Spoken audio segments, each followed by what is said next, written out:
सती से पार्वती, एक आत्मा की पूर्णता की यात्रा। क्या आप जानते हैं कि महादेव ने सती का मानसिक त्याग क्यों किया था? क्या सती का प्रेम अधूरा था? सत्य तो यह है कि सच्चा प्रेम पाने के लिए कभी-कभी स्वयं का ही त्याग करना पड़ता है। यह कहानी है एक ऐसी आत्मा की, जो प्रेम में अधूरी थी, जिसे त्याग दिया गया क्योंकि वो अभी पूर्ण नहीं थी। क्योंकि सच्चा प्रेम केवल पाने का नाम नहीं, बल्कि स्वयं को बदलने और परिष्कृत करने का नाम है। मोह से मुक्ति का मार्ग।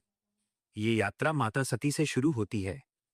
राजा दक्ष की पुत्री सती का हृदय शिव के लिए समर्पित तो था, लेकिन उसमें अभी भी सांसारिक मोह और संदेह के अंश बाकी थे। जब सती ने प्रभु श्री राम की परीक्षा ली, तो वो केवल एक घटना नहीं थी, बल्कि उनके भीतर छिपे अविश्वास का प्रतीक थी। यही अविश्वास उनके प्रेम की सबसे बड़ी बाधा बन गया। जब पिता दक्ष के यज्ञ में महादेव का अपमान हुआ, तो सती उस ग्लानि को सह न सकीं और उन्होंने योगाग्नि में स्वयं को भस्म कर लिया।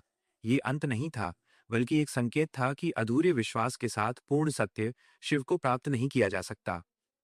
वैराग्य और प्रतीक्षा। सती के जाने के बाद शिव वैराग्य में चले गए।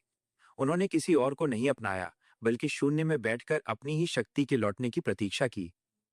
यही वह अंतराल है जो सिखाता है कि प्रतीक्षा ही प्रेम को पवित्र और अटूट बनाती है। तब से सिद्धि तक माता पार्वती, फिर वही आत्मा पार्वती के रूप में पुनः अवतरित हुई, लेकिन इस बार स्वरूप बदल चुका था। जहां सती के पास संदेह था, वहां पार्वती के पास अटूट विश्वास था। जहां सती के पास अधिकार था, वहां पार्वती के पास अपार धैर्य था। पार्वती ने कठोर तप किया। उन्होंने राजसी सुखों का त्याग किया, सिर्फ शिव को पाने के लिए नहीं, बल्कि शिव के योग्य बनने के लिए। जब कामदेव ने शिव को विचलित करना चाहा, तो महादेव ने उन्हें भस्म कर दिया। यह इस बात का प्रमाण था कि यह मिलन वासना पर नहीं, बल्कि तप और सत्य पर आधारित है। निष्कर्ष, प्रेम की शाश्वत गूंज। अंततः महादेव ने पार्वती को स्वीकार किया। अब वो केवल सती का पुनर्जन्म नहीं थी, बल्कि अपने प्रेम का सबसे शुद्ध और परिष्कृत स्वरूप थी। सती और पार्वती अलग नहीं हैं, वे एक ही यात्रा के दो पड़ाव हैं। सती मोह थी तो पार्वती समर्पण है। सती एक शुरुआत थी, तो पार्वती उसी प्रेम की पराकाष्ठा है। यह पावन कथा हमें सिखाती है कि प्रेम कभी मरता नहीं, वो बस समय के साथ खुद को और अधिक निखारता है।